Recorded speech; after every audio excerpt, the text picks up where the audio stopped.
यह श्लोक class 10th के पीयूषम भाग 2 प्रथम पाठ से लिया गया है और इस पाठ में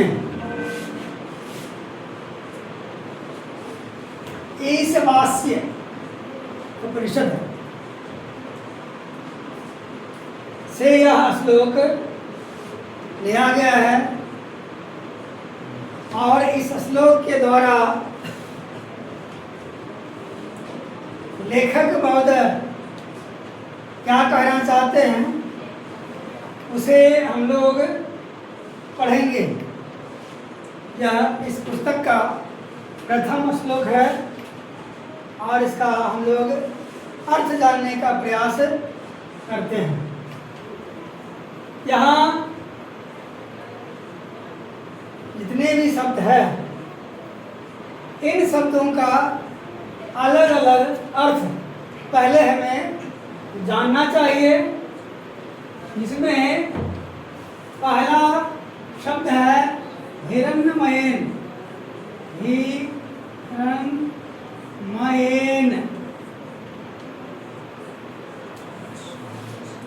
इसका अर्थ हम लेते हैं।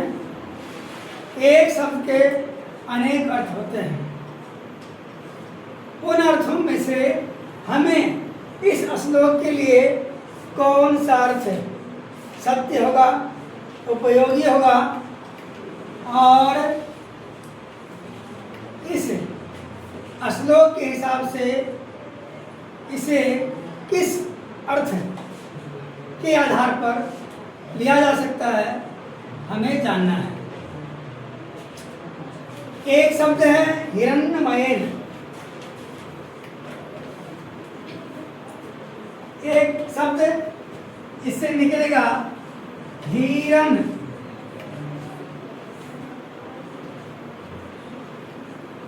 हिरण का शरीर भी सुनहला होता है। सामान्य हिरण जो होता है उसका रंग सुनहला होता है और इसे जब हम अध्यात्म की भाषा में जानने का प्रयास करेंगे तो हिरण्य से अर्थ है वैसे प्रकाश, वैसे ज्योति जो साधना के चरम अवस्था में प्राप्त होता है।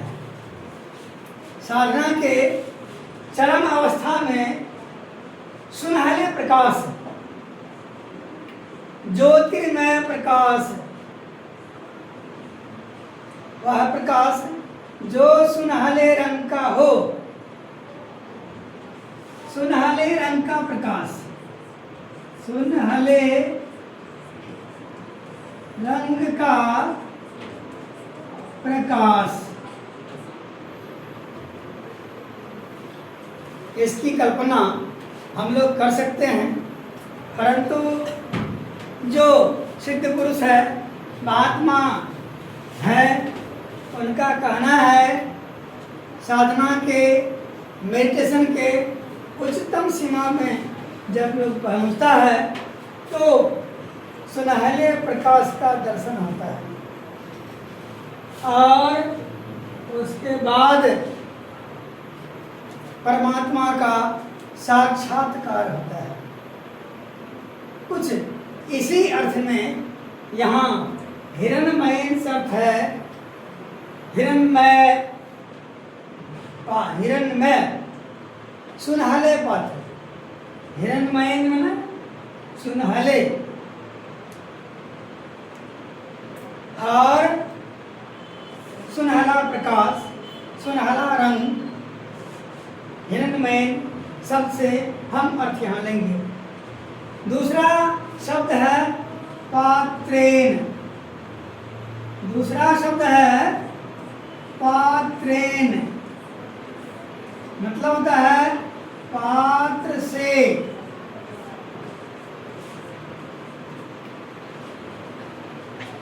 कर्ता ने कर्म को कर्म से, तृतीया विभक्ति, पात्र से, पात्रेन, पुस्तकेन, बालकेन, इस तरह से पात्रेन मतलब हुआ पात्र से।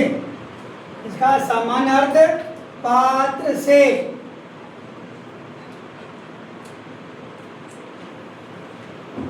तीसरा शब्द है सतस्य, सतस्य, स्य और सत्य।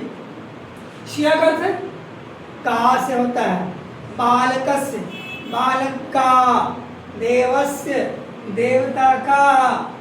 इस तरह से सतस्य का अर्थ यहाँ विभक्ति का के लिए आया है स्य, और सत्य अर्थात सत्य का, हम इसे कह सकते हैं सत्य का, सत्य का।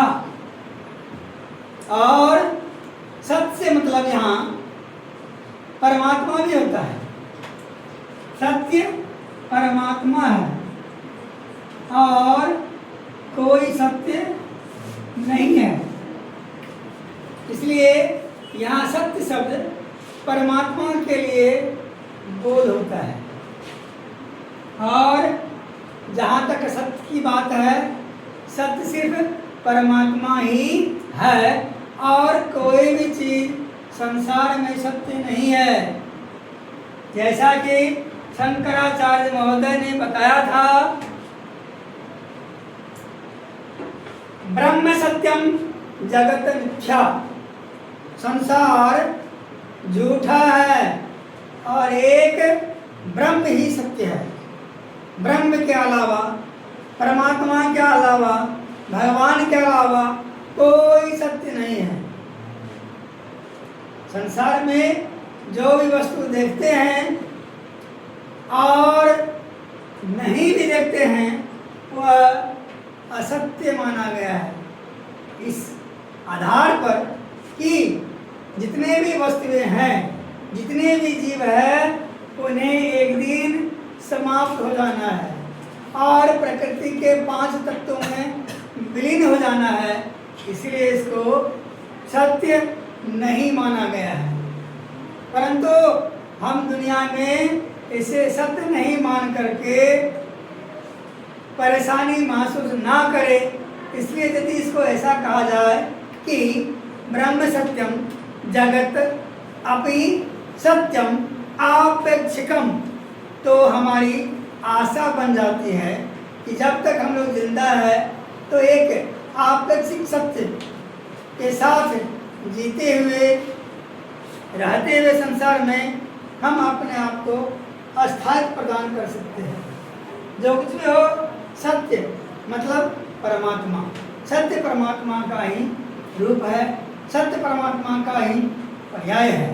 तो यहाँ सतस्य का अर्थ है सत्य का, अर्थात परमात्मा का या परम सत्ता का। जो शब्द कह दें इसका अर्थ आता है। इसके बाद है अपिहितम।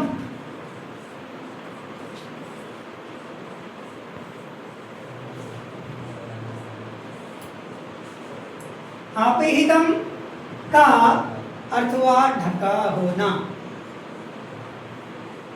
अपिहितम अर्थ है इसका ढका हुआ है, इसका संबंध है ढका हुआ है, ढका हुआ है। अपिहितम ढका हुआ है। मुखम मीन्स मुख, हम सब जानते हैं मुखम का अर्थ होता है मुख या मुंह, मतलब सत्य का मुंह ढका होता है। हम लोग एक साथ अर्थ बाद में लेते हैं, उससे पहले हम लोग सभी शब्दों का अलग अलग अर्थ जानने का प्रयास करते हैं। आगे है तत्वम। तत्व क्या होता है? हम लोग विज्ञान में भी पढ़े हैं। तत्व का होता है किसी पदार्थ का मूल रूप, किसी भी पदार्थ का मूल रूप, अर्थात संसार के सृष्टि का मूल आधार। यहाँ तत्व का मतलब हुआ सृष्टि का मूल आधार। मूल आधार हम कह सकते हैं तत्व को, अर्थात तत्वम मूलाधार, मूल रूप, मुख्य रूप। पूषण, पूषण एक शक्ति या देवता कह सकते हैं, देवता या शक्ति, एक परमात्मिक शक्ति, परमात्मा का पावर के रूप में इसे नाउन के रूप में उपयोग किया गया है। पूषण एक प्रकार के देवता, तो पूषण नाम है एक देवता का। देवता का पर्याय कर सकते हैं, पर्याय सब कर सकते हैं। देवता के लिए एक विशिष्ट रूप। और आगे है अपावृणु। अपावृणु, अपावृणु का अर्थ होता है हटा दे, हटा दे, अलग कर दे, अपावृणु का अर्थ होता है। और आगे है सत्य धर्माय। सत्य धर्माय, तो सत्य और धर्म के लिए। आगे है दृष्टये, देखने के लिए। अब देखिए इन सारे अर्थों को यदि हम लोग एक साथ कर दें तो इस श्लोक का अर्थ पूरा होगा। तो यहाँ कहता है हिरण्मयेन पात्रेण शतस्य अपिहितं मुखं तत्त्वं पूषन् अपावृणु सत्यधर्माय दृष्टये।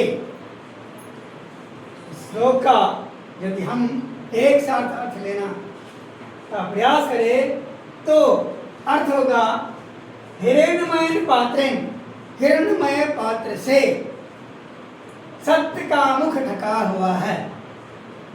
सत्य का मुख ढका हुआ है अर्थात परमात्मा का साक्षात्कार नहीं हो पा रहा है ऐसे वस्तु से, जिस कारण हम देख नहीं पाते हैं। और उसका ढका होना मतलब अज्ञानता का रूप है। परमात्मा अज्ञानता के कारण दिखाई पड़ता नहीं है। और जो ज्ञानी है, जो हर एक वस्तु को मूल रूप से जानने में सक्षम है, उसके लिए परमात्मा का दर्शन संभव होता है। और जो लोग सामान्य है, जिसे ज्ञान की प्राप्ति नहीं होती है, ज्ञान की पराकाष्ठा नहीं है, उन्हें देखना संभव नहीं होता है। तो कहते हैं सत्य का मुख ढका हुआ है हिरण्मय पात्र से। हिरण्मय पात्र से सत्य का मुख ढका हुआ है। तत्त्वं पूषण अपावृणु, हे पूषण, हे पूषण, वह परम सत्ता, वह सत्य और धर्म के दर्शन के लिए उस परम सत्ता का या सत्य और धर्म के दर्शन के लिए आप हिरण्मय पात्र को हटा दें। अर्थात जो अज्ञानता या जो रुकावट है परमात्मा के दर्शन के लिए, आप उसे हटा दें, जिससे परमात्मा से सीधा सत्कार हो सके। तो इसे हम अर्थ के रूप में लिखते हैं पूर्ण रूप से, और इसको हम मिटाते हैं।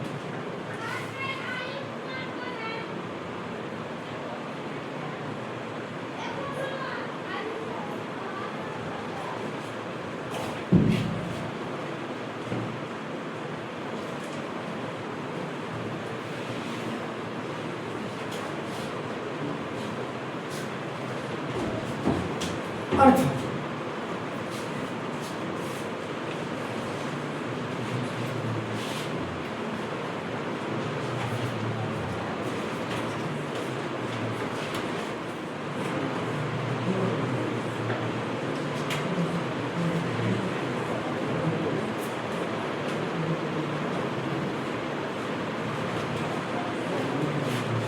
हे भूषण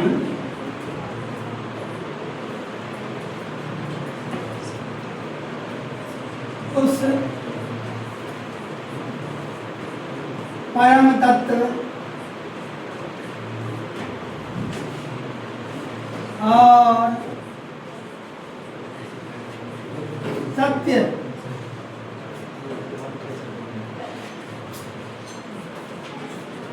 एवं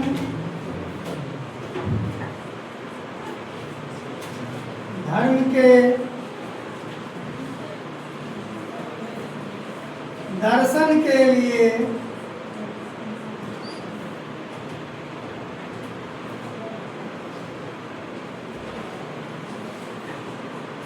उस पात्र को हटा दें। इस प्रकार इस श्लोक का अर्थ लिखा गया। सत्य का मुख हिरण्मय या ज्योतिर्मय पात्र से ढका हुआ है। हे कुशन, उस परम तत्व और सत्य एवं धर्म के दर्शन के लिए उस पात्र को हटा दें।